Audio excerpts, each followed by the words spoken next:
What's up, Ohana Exotics, and welcome back to another episode. Today we're here over at Julian's house. We're finally going to be sorting out the Fieldii to the exact way we want them to be. I.e., we got the perfect substrate for them. We got rock slate. We got energy drinks. Switch, please sponsor me. And Switch, please sponsor us. Pretty please. So yeah, we're actually just going to jump straight into this. Grab a bunch of slates. What we're going to do here is, as you guys can see, if you want to come closer, as you guys can see, we have the halogens in here. We've got a probe on this side that we're going to be setting in accordance to the light with the rock slates we're going to be using to get them up to a temperature of about 35 degrees. Now, we are going to leave them quite ample space so that they can actually, like, bury themselves in the substrate. They do this with the finer pieces of the sand and not really with these coarsish pieces, but it's still going to be nice to see them go like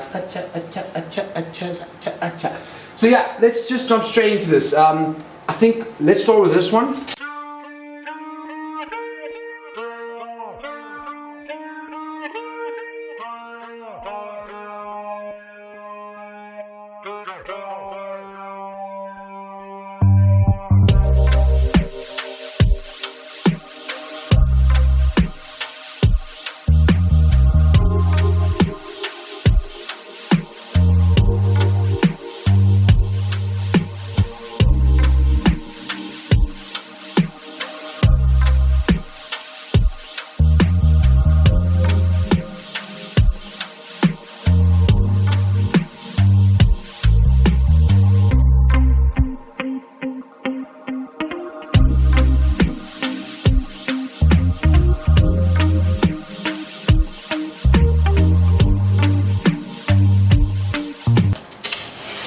Alright guys, so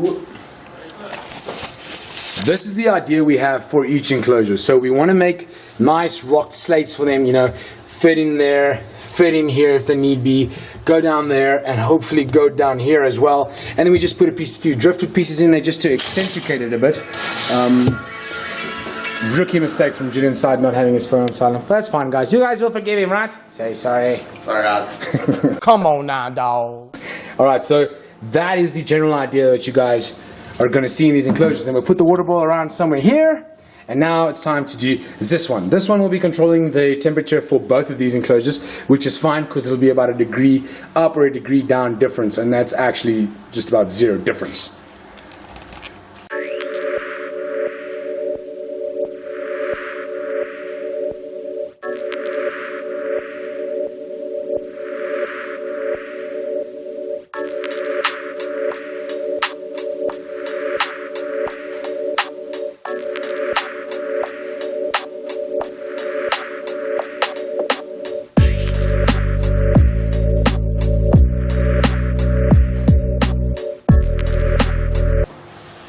Alright guys, so this is the look we were going for.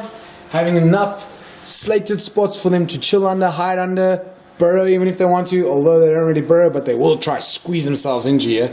And then we just have some minor details floating all around, and then we'll put water balls in here as soon as we put them in there. But first, let us go get the Fieldii. I'm going to be putting the male in because to me he's the sexier one. Julian's going to be putting the female in because to him she's the sexier one.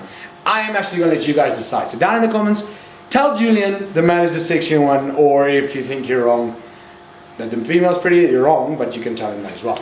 Alright, so let's quickly get them first. Cool. So this is the male Pseudocerastes. I mean, look at that absolute beaut of an animal. This thing is crazy, ridiculously beautiful. Now these guys are actually quite a difficult species to breed. Okay, well I see he wants to get off the hook, so let me quickly put him back in here.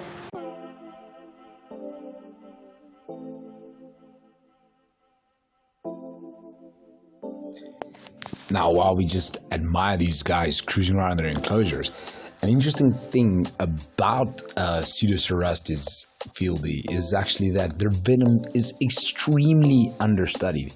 With no antivenom currently available, it's definitely not something you want to get tagged by. Although their venom has hemotoxic and neurotoxic components, according to the little studies that have actually been done on their venom, which doesn't really say a lot, but yeah. definitely not something we want to get tagged by.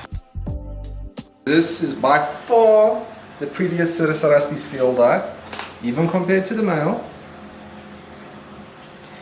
I highly doubt that. This is not the sexiest one. But alright, it's fine. Let's put her into her new slumber abode. You go, girl. Check the side Go, one. girl. I'll check that little side one. Ah, already discovering the slates, cruising around. Now, keeping these guys in captivity is quite a challenge because most of us convert everything to rodents. Now, these guys do perfectly fine on rodents. They just get a heavy excess amount of fat, so it's better to keep them on a nice, leaner gecko diet, which is not as easy to do in captivity, but it is something that's definitely possible. And then if you can actually get these guys to breed, which is also not really, well, I wouldn't say really easy, but I mean, it's also not an easy feat. It's quite difficult to get these guys to breed. And if you eventually can get them to breed, it is such a hassle to convert them over to rodents. I mean, if you want to breed these guys, make sure that you have a gecko supply, because yeah, otherwise you can prepare yourself for a nightmare of a time. I mean, if you think it's difficult to get rarest to feed on pinkies, you don't want to even try Cerastes.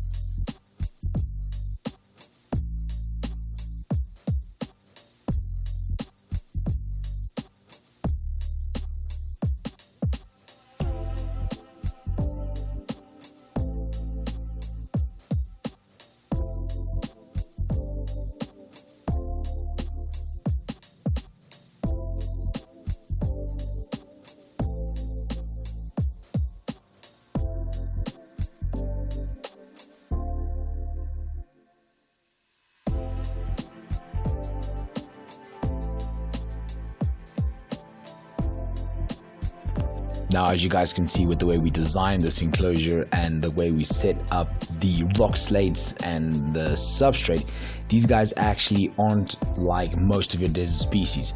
So they don't actually want to be in that fine, dusty, heavy light sand. They actually want a little bit more of a coarse, gravelly sand, and they prefer to be in between rock slates and rock crevices and things like that, rather than just burning themselves out there in the open while waiting for their prey to come on by. In fact, if you want to actually breed Cerastes, you really actually need these rock slates, because this 100% helps to stimulate breeding behavior. Another very interesting thing about them is they actually have keeled scales, but only on the sides and like sort of at the top of their backs. I don't know if you guys can see in the footage, but the top of their backs is almost smooth. Now, these keeled scales actually work primarily as a wedging mechanism. So when something would come from the side and try and snatch them out of these rock slates, they literally wedge themselves in between those rock slates with those keeled scales and keep themselves there perfectly in place. It's a very, very interesting species of viperate, this.